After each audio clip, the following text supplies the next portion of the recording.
చూస్ country delight, live better. ఇప్పుడే country delight app ని download చేసుకోండి. బంజారా హిల్స్ లోని మౌంట్ బంజారా కాలనీలో ఓ పాకిస్తానీ యువకుడిని నైట్ పట్టుకున్నారు. అందులో కీలక పాత్ర వహించారు మన కరాటే కళ్యాణి గారు. అసలు ఎవరు, ఎందుకు పట్టుకోవాల్సి వచ్చింది, ఎవరిని మోసం చేశాడు, ఒక అమ్మాయిని మోసం చేశాడు అంటున్నారు. అసలు ఆ డీటెయిల్స్ అన్ని కూడా కళ్యాణి గారిని అడిగి తెలుసుకుందాం. కళ్యాణి గారు నమస్తే అండి. నమస్తే. ఏం జరిగిందండి అసలు? ఎవరు అతను? ఒక అమ్మాయిని, కీర్తి అనే అమ్మాయిని పేరు మార్చి ఆ అమ్మాయిని పెళ్లి చేసుకున్నాడు, మతం కూడా మార్చాడు అని అంటున్నారు. అసలు ఏం జరిగింది? అతను ఎప్పుడు వచ్చాడు హైదరాబాద్ కి పాకిస్తాన్ నుంచి? ఈ రోజు అందరికీ స్వాతంత్ర దినోత్సవ శుభాకాంక్షలు తెలియజేసుకునే సమయంలో మనకి ఎంత శత్రు దేశమైన పాకిస్తానీ యువకుడిని అదే టైంలో కరెక్ట్ గా 11-12 గంటలకి మనం స్వాతంత్ర దినోత్సవ శుభాకాంక్షలు చెప్పుకునే సమయానికే పట్టుకోవడం జరిగింది. అది కూడా రెడ్ హ్యాండెడ్ గా ఆయన వైఫ్ కీర్తి జగదీష్ అమ్మాయి నన్ను ఆశ్రయించింది. అడిగింది అనమాట, అక్క నాకు సపోర్ట్ చేయండి, మీరు కొంచెం డేర్ గా ఉంటారు, మిగిలిన వాళ్ళు భయపడతారు, ఎందుకంటే ఇతను నన్ను చాలా రోజులుగా నన్ను ఇబ్బంది పెడుతున్నాడు.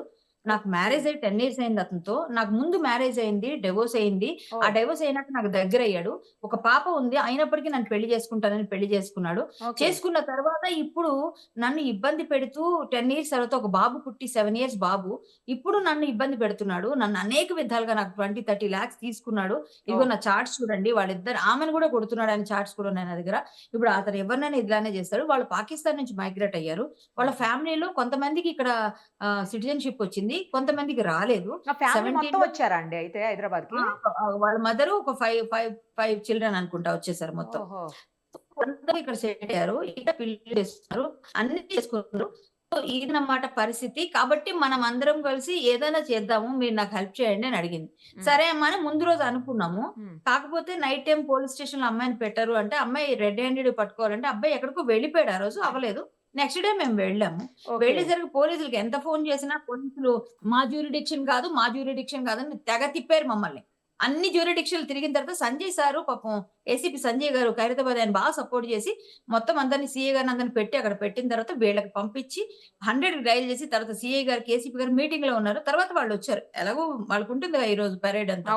సో వాళ్ళు మీటింగ్ లో ఉన్నారు. తర్వాత వాళ్ళు 100 డైల్ చేస్తే కొంతమంది వచ్చారు. వచ్చిన తర్వాత వాళ్ళ సమక్షంలోనే, మేము వెళ్ళలేదు డైరెక్ట్, మేము కింద వెయిట్ చేసాం. వెయిట్ చేసి వాళ్ళని రెడ్ హ్యాండెడ్ గానే పట్టుకున్నాం పోలీసుల సమక్షంలోనే. మేమేం చేయలేదు, మీరు అంతా క్లియర్ గా చూసారు వీడియో అంతా. ఆమె డైరెక్ట్ గా ఆమె ఆవేదన అంతా చూసారు, చాలా బాధపడుతుంది. చాలా ఆ తర్వాత పెద్ద ఇదేంటంటే, మేము మీడియాకి చెప్పేసి మేము లంగర్ హౌస్ పోలీస్ స్టేషన్ కి వెళ్ళిపోండి అని చెప్పారు. మేము బయలుదేరి వెళ్ళిపోయాం. లంగర్ హౌస్ పోలీస్ స్టేషన్ వెళ్ళిపోతే ఇప్పుడు జరిగిన విషయం ఏంటంటే, లంగర్ హౌస్ పోలీస్ స్టేషన్ నుంచి మేము రాత్రి 3 వరకు అమ్మాయి కంప్లైంట్ రాస్తూ అక్కడే కూర్చుంది. నేను అక్కడే కూర్చున్నాను, అందరూ అక్కడే కూర్చున్నాం. 3 గంటలకి ఈ అమ్మాయి పిల్లలు ఉన్నారు కదా, బాబు పాప, వాళ్ళిద్దరిని తీసుకొద్దామని వాళ్ళ ఇంటికి వెళ్ళాం. వెళితే ఈ వ్యక్తి అక్కడ వాకింగ్ చేస్తున్నాడు. అదేంటి?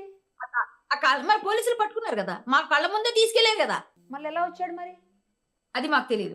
మేము మళ్ళీ ఏం చేసాము, ఈ అమ్మాయి ఐడెంటిఫై చేసింది, వాడు ఇక్కడ తిరుగుతున్నాడు, వాడిని ఎక్కడ పట్టుకున్నారు పోలీసులు, మీరు సేఫ్ గా ఉంటాడు ఎక్కడో దగ్గర పెట్టుంటారు అంటారేంటక్క అంటే, సరే అని చెప్పేసి మళ్ళీ మాతో మేము పెట్రోలింగ్ వ్యాన్ తీసుకెళ్ళాం. పెట్రోలింగ్ మాతో సపోర్ట్ తీసుకెళ్ళాం. ఎందుకంటే అక్కడ వాళ్ళ ఇంట్లో అమ్మాయిని ఏమంటారో తెలియదు పరిస్థితి అనే పిల్లలు తీసుకురావడానికి వెళ్ళాం. అప్పుడు మళ్ళీ మేము వీడియో తీసి మళ్ళీ ఆ వీడియోలో అబ్బాయితో మాట్లాడి, ఎవరు మీరు ఏంటి అని ఏం తెలియనట్టు, అప్పుడు ఏం జరగనట్టే మాట్లాడుతున్నాడు. తీసుకెళ్లి మళ్ళీ ఎక్కించి మళ్ళీ లంగర్ హౌస్ పోలీస్ స్టేషన్ ఇప్పుడు పెట్టొచ్చాం. తెల్లవారు 5 వరకు అక్కడే ఉన్నాం పోలీస్ స్టేషన్. మళ్ళీ మోరల్ పోలీసింగ్ మేం చేసాం, పోలీసులు వదిలేస్తే మేము తీసుకుని వెళ్ళి అప్పచెప్పాం. అబ్బాయి సిటిజన్షిప్ తీసుకున్నాడని చెప్తుంది ఆమె చెప్పినంత వరకు ఆ అబ్బాయి పాకిస్తానీ నుంచి వాళ్ళు మైగ్రేట్ అయిపోయారు. వాళ్ళ ఫ్యామిలీ అంతా ఉన్నారు, ఇంకో 2-3 రాలేదు. వాళ్ళ మదర్ కూడా పెళ్లి చేసుకున్నారు. ఈ అబ్బాయికి 17 years అప్పుడు వాళ్ళ మదర్ పెళ్లి చేసుకున్నారట. మళ్ళీ 2 పిల్లలు కన్నారట వాళ్ళ మదర్ మళ్ళీ. సో వాళ్ళందరూ ఇక్కడ సిటిజన్షిప్ తీసుకోవడానికి వాటికి వీటికి పిల్లలు కనడం, పెళ్లిళ్ళు చేసుకోవడం అన్ని చేశారట. అది కూడా చెప్తుంది ఆమె. ప్లస్ ఈ అబ్బాయి ఎడ్యుకేషనల్ సర్టిఫికేట్స్ టోటల్ ప్రొఫెషనల్ అంతా కూడా రాంగ్ అన్నమాట. టోటల్ గా గుజరాత్ నుంచి ఎక్కడెక్కడ నుంచో సర్టిఫికేట్స్ ఏదో ఫేక్ యూనివర్సిటీ తీసుకొని అవి పెట్టి 2 lakhs ప్యాకేజ్ పర్ మంత్ అట్లా పెట్టి తీసుకున్నాడు. 26 lakhs ప్యాకేజ్ అంటే పర్ ఇయర్. అది తీసుకొని అబ్బాయి వర్క్ చేస్తున్నాడు.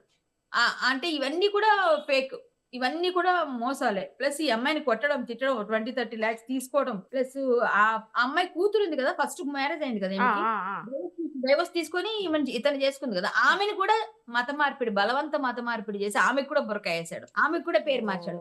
ఇతనికి ఒక బాబు పుట్టాడు. అంటే ఇవన్నీ కూడా లవ్ జిహాద్ కోణం ప్లస్ మోసాలు చాలా చాలా డీప్ గా వెళ్తే ఇదంతా కూడా సమాజానికి ఏ విధమైన మెసేజ్ వెళ్తుందో మీకు అర్థమవుతుంది. ఎన్ని రకాలుగా అమ్మాయిల్ని ఇంత విధాలుగా ఇబ్బందులకు గురి చేస్తున్నారు. వేరే దేశం నుంచి వచ్చి ఇక్కడ సిటిజన్‌షిప్ అని చెప్పి, ఇక్కడ సిటిజన్‌షిప్ తీసేసుకొని ఎలా ఇస్తున్నారు ఆధార్ కార్డ్‌లు అవన్నీ.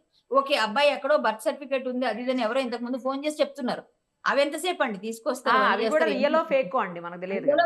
ఎవరికి తెలుసు. అయన్నీ ఏముందిలెండి వాళ్ళంతా ప్లాన్డ్‌గా ఉంటారు. బట్ ఆమె అయితే అంత ఖచ్చితంగా గట్టిగా చెప్తోంది. ఆ పాకిస్తానీ పాస్‌పోర్ట్‌లో వాళ్ళ అమ్మ పేరేముంది, ఇక్కడేం మార్చుకుంది. అవన్నీ కూడా వెరిఫై చేస్తే ఎన్ఐఏకి రిపోర్ట్ చేస్తే ఆటోమేటిక్‌గా ఫ్యామిలీనంతా ఒకసారి వెరిఫై చేస్తారు గదా! అవును. చేయాలి కదా! అవును. అవును. అందుకని. ఇప్పుడు మీరు పట్టుకున్నప్పుడు అతను వేరే వాళ్ళ ఇంట్లో వేరే ఆమెతో ఉన్నాడా అండి? అవును. వేరే ఆమెతో వేరే ముస్లిం ఆమె కూడా. ఓహ్! ఆమె కూడా వాళ్ళ రిలీజియన్ అమ్మాయి. కానీ వీళ్ళు ముగ్గురు కలిసి ఒక ఆఫీస్‌లోనే పనిచేశారు. ఆమె ఓహో! ఇతన్ని అన్నయ్య అనేదంట. ఇప్పుడు ఎవరితోనైతే నిన్న రాత్రి పట్టుకున్నామో అన్నయ్య అని పిలిచేదంట మొన్నటి వరకు. సో, ఇప్పుడు ఆమెతోనే కలిసి కాపురం చేస్తున్నాడు చాలా రోజులుగా. ఆమె కూడా ఆమెను పెళ్లి చేసుకోవాలంటే నువ్వు ఈ అమ్మాయికి డైవోర్స్ ఇచ్చేసి నువ్వు రా అని చెప్పిందామె. ఆమె క్లియర్‌గా ఉంది. నువ్వు ఈమెకి డైవోర్స్ ఇచ్చి నువ్వు రా అంటే ఈమెను డైవోర్స్ ఇమ్మని అరెస్ట్ చేస్తున్నాడు. ఇప్పుడు ఈమె ఓహో! ఇవ్వనంటోంది. కొన్ని రోజులు ఈమె ఫోన్ ఎత్తట్లేదు, చాట్ చేయట్లేదు, రావట్లేదు. ఆమెతోనే ఉంటున్నాడు. వాళ్ళ ఇంట్లో వాళ్ళందరూ సపోర్ట్ చేస్తున్నారంట ఫ్యామిలీ అంతా. ఓహోహో! మరి పిల్లాడి పరిస్థితి ఏంటి? నా పరిస్థితి ఏంటి? నన్ను మోసం చేశాడు. అయినా హ్మ్. ఇప్పుడు నేనింక వెళ్ళను. ఇంత మోసాలు చేసి, ఇన్ని చేసి అమ్మాయితో డైరెక్ట్‌గా దొరికినా కూడా నేనెట్లా కాపురం చేస్తాను? అవును. నాకే తప్పు. నాదే బుద్ధి తక్కువ. నేనే పిచ్చిదానిలా అప్పుడు పడిపోయాను. మా ఇంట్లో వాళ్ళు పోన్లే ఎవరైతే ఏంటని మా ఇంట్లోళ్ళు ఒప్పుకుంటే నేను కూడా ఒప్పుకున్నా. ఇక ముందు ఏ అమ్మాయి ఇలా చేయకూడదు. ఏ అమ్మాయి కూడా ఏ అబ్బాయి ఒళ్ళో పడకండి అని నేను రాత్రి నుంచి ఆమె ఆవేదన వ్యక్తం చేస్తూ నేను అందుకే ముందుకొచ్చాను అని చెప్తుందామె. అవునండి. ఇప్పుడు వాడికి పనిష్మెంట్ కావాలి. నాకేం గాదు. వాడికి పనిష్మెంట్ కావాలి. వాడు ఇట్లా నన్ను మోసం ఇన్ని రకాలుగా చేశాడు అని. ఇప్పుడు ఈ అమ్మాయి వాళ్ళ పేరెంట్స్ తనని యాక్సెప్ట్ చేస్తున్నారా అండి? ఇప్పుడు అంతేనండి. ఓకే. వాళ్ళ మదర్, ఫాదర్ ఎవ్వరు లేరు. ఆ ఓహ్! మదర్ చనిపోయినప్పుడు కూడా ఫైనల్ రైట్స్ ఆమె చేయడానికి వెళ్తానంటే కూడా నో. మనకు లేదు మన దీనిలో వెళ్ళొద్దు అని చెప్పి ఆపేసాడంట. అది కూడా చేయనివ్వలేదంట. ఇప్పుడు తనకంటే ఎవరు లేరైతే ఇక ఆ లేరు. వాళ్ళ అమ్మాయికి. బ్రదర్స్ ఉన్నారు. వాళ్ళ సిస్టర్స్ వాళ్ళ ఫ్యామిలీలో వాళ్ళే. వాళ్ళు కలిసి పుట్టిన వాళ్ళు ఉన్నారంతే. ఆ మదర్, ఫాదర్ లేరు. నిజమే అండి. మీరన్నట్లు తగిన శిక్ష పడాలి ఖచ్చితంగా. యెస్. రైట్ అండి. కానీ ఇలాంటి వాళ్ళని ఒక అంటే ఒక అమ్మాయి కోసం సపోర్ట్ జేయడానికి మీరు వెళ్లి ఇంత బాగా ఆ నైట్‌లో గూడా ఆలోచించకుండా వెళ్లి చేశారండి. ఫస్ట్ మిమ్మల్ని గూడా అప్రిషియేట్ జేయాలండి. థాంక్ యూ ఆ! అండి. థాంక్ నేను యూ అండి. సోషల్ యాక్టివిస్ట్, హిందూ యాక్టివిస్ట్ నేను. నాకెవ్వరు ఎప్పుడు అర్ధరాత్రి ఫోను చేసినా నేను వెళ్తాను. ఇదే కాదు ఎప్పుడు గూడా. నేను ఈ ఒక్క విషయమే కాదు. అందరికి కొంచెం తక్కువ తెలుసు. నాకు ఎనీ టైమ్ కాల్ చేస్తారు. కాల్ చేసినప్పుడు నేను రెస్పాండ్ అవుతాను. నేను వాళ్ళకి సహాయం చేస్తుంటాను. గోరక్షకైనా ఏదైనా. అలాగే నాకు అమ్మాయి పాపం చాలా ఇబ్బంది అవును. పడుతోంది. అవును. సో, అమ్మాయి కోసం రాత్రి తెల్లవారు 5:00 వరకు మేము పోలీస్ స్టేషన్ దగ్గరే ఉన్నాం. అబ్బాయిని మళ్ళీ మేము తీసుకెళ్ళి మోరల్ పోలీసింగ్ చేసి మళ్ళీ మేము వ్యాన్ ఎక్కించి మళ్ళీ అక్కడ దింపాం. మేము లోపలికెళ్ళి చూసుకొని కన్ఫర్మ్ చేసుకొని వాడు ఇక్కడే ఉండాలంటే మార్నింగే పోలీసులు ఇంటికెళ్లారట అమ్మాయి దగ్గరికి. ఎందుకంటే అమ్మ మాకు ఇంతమంది జనం వచ్చేస్తారు. గొడవైపోతది. మీరు రండి. మీరు ఇస్తేనే కదా వాడిని తరలించి ఎంతకాలం ఎక్కువ సేపు ఉంచుకోలేము మేము అబ్బాయిని అని చెప్పారట. ఓకే. అంటే ఏదో ఒకటి చేయాలి కదా వాడిని అదే. అని అదే. అదే చెప్పేసి అండి. ఆ! ఆ! అనుకున్నారట. ఆ! సో, మేమన్నాం మేము అక్కడికే వస్తున్నాం సార్ అని చెప్పి ఇప్పుడు వెళ్ళాలి. ఇక లంగరోస్ వెళ్తున్నాం. రైట్ అండి. ఎప్పుడు మీరు ఆ అమ్మాయికి సపోర్ట్ చేయండి. తప్పకుండా తనతో గూడా మాట్లాడే ప్రయత్నం చేస్తామండి. థాంక్ యూ సో మచ్ అండి. Thank you.